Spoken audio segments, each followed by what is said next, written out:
साधारण बात नहीं है भगवान की वाणी को संसार में प्रसारित करना। भगवान स्वयं ये कहते हैं श्री कृष्ण गीता में, यह इमं परमं गुह्यं मद्भक्तेषु अभिधास्यति भक्तिमयि पराम कृत्वा मामेव एष्यति असंशयः। वो ये कहते हैं कि जो मेरे इस रहस्यात्मक गीता ज्ञान को और इससे के अंदर जो भक्ति ज्ञान है, उस भक्ति युक्त ज्ञान को प्रेम पूर्वक जो प्रकट करेगा, सुनेगा, सुनाएगा, निश्चित रूप से मुझ तक पहुंच जाएगा, मुझे पालेगा, वो मेरी कृपाओं से युक्त हो जाएगा। भगवान के कृपा को पाने का सहज सरल मार्ग है ये, कि भगवान की वाणी का, धर्म का और धर्म संदेशों का सर्वत्र प्रचार प्रसार करने का माध्यम बनना चाहिए। तो जो इसका माध्यम बन रहे हैं, निश्चित रूप से वो बहुत भाग्यशाली है। और श्री कृष्ण भगवान के ये शब्द तो बार बार दोहराइए आप, गीता के अंत में आप देखेंगे जहाँ वो कहते हैं, न च तस्मान मनुष्येषु कश्चिन में प्रियतमः भविता न च मे तस्मादन्य प्रियतरो भुवे। मनुष्यों में उससे अधिक मेरा कोई प्रिय कार्य करने वाला नहीं होगा।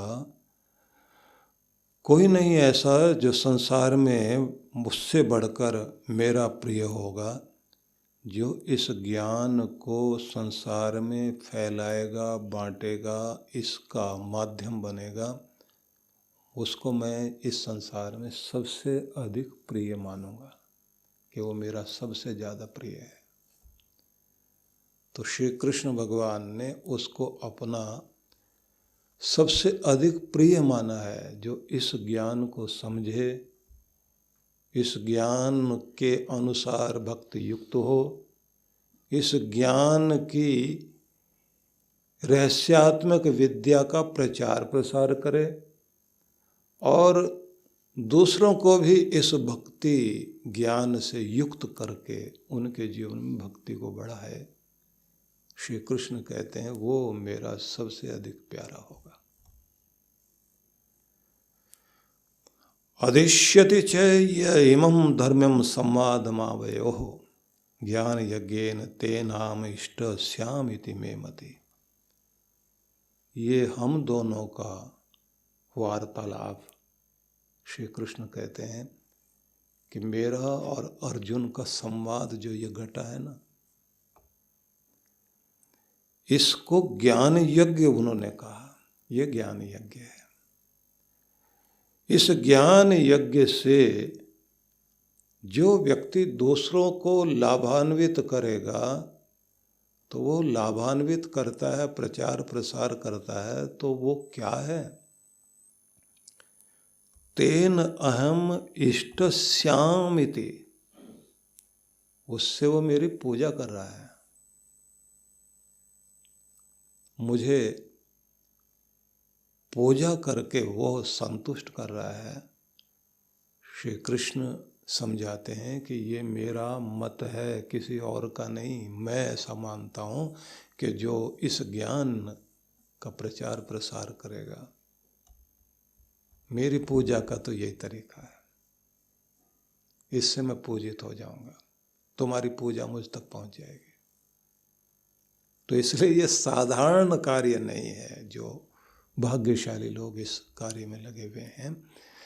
आप समझिए कि गीता श्री कृष्ण भगवान की वाणी है और भगवान कृष्ण ने अर्जुन को ये कहा कि ये ज्ञान यज्ञ जो पहुंचाएगा सबको, इस कार्य में जो लगेगा वो मेरी पूजा करेगा, इस ज्ञान यज्ञ के माध्यम से मुझे प्राप्त हो जाएगा और उससे प्यारा मेरे लिए कोई भी नहीं है। तो और किसी जगह तो ऐसा उन्होंने कहीं नहीं कहा। मतलब किसी पुराण में भी हम देखें तो जो स्थान गीता का है वो इसलिए सबसे बढ़ कर के है कि किसी और ग्रंथ के विषय में आप प्रचार प्रसार करते हैं। सभी ग्रंथ अपने आप में भगवान की वाणी है, उसके फूल हैं, लेकिन ये तो भगवान श्री कृष्ण के मुख से प्रकट रहस्यात्मक ज्ञान है, बड़ा महत्वपूर्ण है। इसलिए भारत अगर इस गीता की कसम खाता है, गीता को माँ कहता है, तो ये साधारण बात नहीं है। और जिसके आगे सिर झुके और जो जीवन में ठहर जाए तो संसार जिस व्यक्ति के आगे झुकने लग जाए, वो ज्ञान विज्ञान गीता ही तो है। इसलिए इस ग्रंथ के जो 3 त्रुक हैं, 6वां अध्याय, 12वां अध्याय, 18वां अध्याय, यहाँ आकर के हमें रुकना होता है। 6ठे अध्याय में विश्राम लेकर के समझें, जहाँ उन्होंने स्वयं से भगवान से मिलने की विधि बताई, उसके लाभ भी बताए।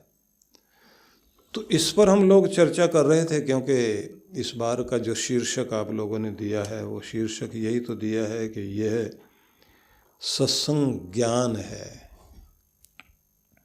तो भगवान जो कह रहे हैं, आइए, क्योंकि ये सत्संग 6ठे अध्याय का जो चल रहा था उसको ध्यान में रख करके आज ये 2 श्लोक पर हम लोग केंद्रित होंगे। यत्रोपरमते चित्तं निरुद्धं योग सेवया, यत्र चैवात्मनात्मानं पश्यन्नात्मनि तुष्यति, सुखमात्यन्तिकं यत्तद् बुद्धिग्राह्यमतीन्द्रियम्, वेत्ति यत्र न चैवायं स्थितश्चलति तत्त्वतः। ॐ नमो भगवते वासुदेवाय।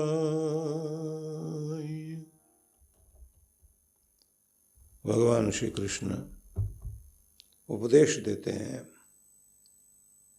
यत्रोप रमते चित्त, जहाँ व्यक्ति का चित्त रमण करता है, मन जहाँ जाकर स्थिर होता है,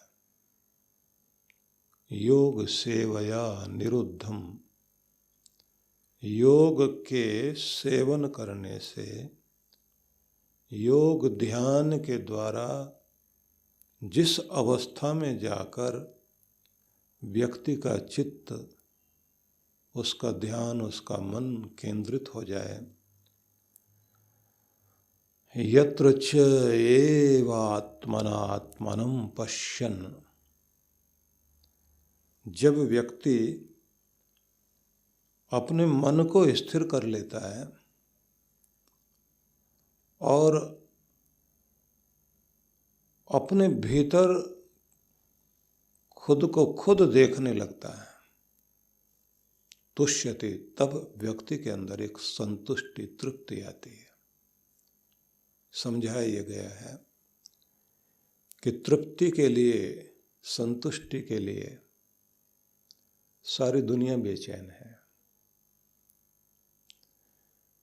किसी चीज को पाकर जब हम ये कहते हैं कि मुझे वो मिल गया कि अब और कुछ पाना बाकी नहीं, जहाँ पहुँचना था हम पहुँच गए, जो मिलना था मिल गया, अब और क्या चाहिए, तृप्त हैं, संतुष्ट हैं, बहुत कुछ है भगवान का दिया हुआ हमारे पास। जहाँ से धन्यवाद करने के लिए व्यक्ति तत्पर होता है।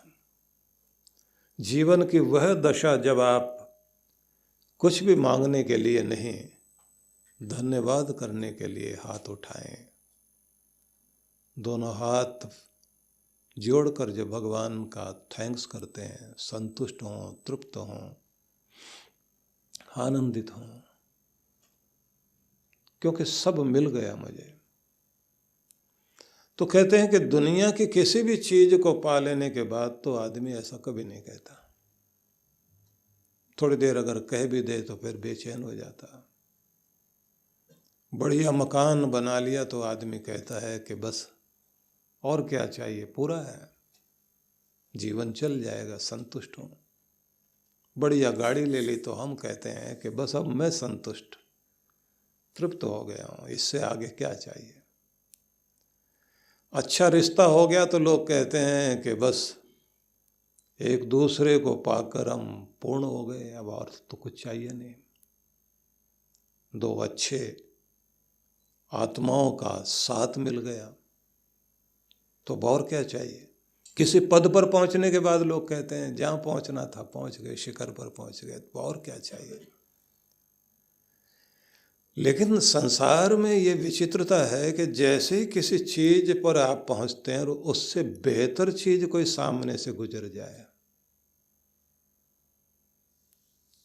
हमारे मकान के साथ ही कोई और बढ़िया मकान बना ले और अपनी हीनता का बोध होने लग जाए तो वो तृप्ति जाती रहती है।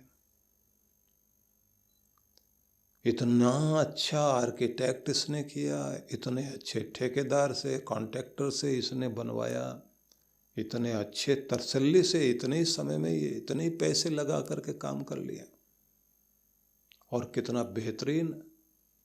मैंने थोड़ा जल्दबाजी कर ली, मैंने थोड़ी गलती कर ली, अब बेचैनी अंदर शुरू हो जाती है। और अब उसके बाद आदमी सोचता है कि इससे बेहतर होना चाहिए, और ये तो रात दिन मेरा दिल जलाता है सामने खड़ा होकर, और दुनिया आके तारीफ भी इसी की करती है, तो आपकी तृप्ति गई। क्योंकि तुलना में जैसे ही आप आ गए, और संसार में ये तुलना ही चलती है, मेरी गाड़ी से उसकी गाड़ी बहुत अच्छी है। इसलिए ये विज्ञापन वाले लोग भी ऐसा ढूंढ के लाते हैं कि मेरी कमीज से उसकी कमीज सफेद क्यों। यही तो समस्या है, तृप्ति नहीं मिलती। मेरे बच्चों से ज्यादा अच्छे बच्चे उसके बड़े लायक हैं, बड़े आज्ञाकारी हैं, बहुत प्रेम वाले, बहुत ध्यान रखने वाले हैं, तो मेरे परिवार की कमी मुझे दिखाई देने लग गई। हर चीज में आप जब तुलना करने लग जाते हैं, जो कुछ मुझे प्राप्त है उससे बेहतर दूसरे के पास है। लेकिन जैसे ही आपका चित्त शांत और स्थिर होने लगता है और आप अपने भीतर में स्वयं को देखना शुरू करते हैं, तो कहते हैं कि आपको बेचैनी भी अंदर से आती है तो शांति और संतुष्टि भी अंदर ही आती है। खुश भी होंगे तो अंदर ही किसी कारण से आप खुश होंगे, बाहर का कोई कारण बनेगा, उसका प्रभाव अंदर आएगा। इसलिए आप देखते हैं कि हंसने की बात भी सुनाई जाए तो कुछ लोगों को जिनको समझ में आता तुरंत हंसते हैं, कुछ को थोड़ी देर बाद समझ में आता फिर खुश होते हैं। तो बात सुनने से बाहर से प्रभाव नहीं पड़ा, जब अंदर जाके टकराया, समझ में आई बात और महसूस हुआ तो ताला खुला अंदर का, तो हंसी बाहर आई। तो हंसी भी अंदर के कारण ही बाहर आएगी।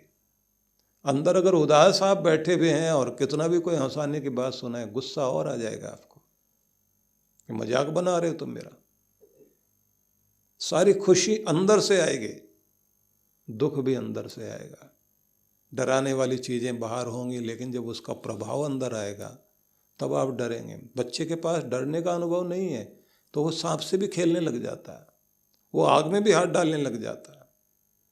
अंदर अनुभव दुख के कर रखे हैं हमने, वो अंदर जो अनुभव हमने दुख के किए हुए हैं, किसी भी चीज को देखने के बाद हम उन्हीं के कारण दुखी सुखी होने लग जाते हैं।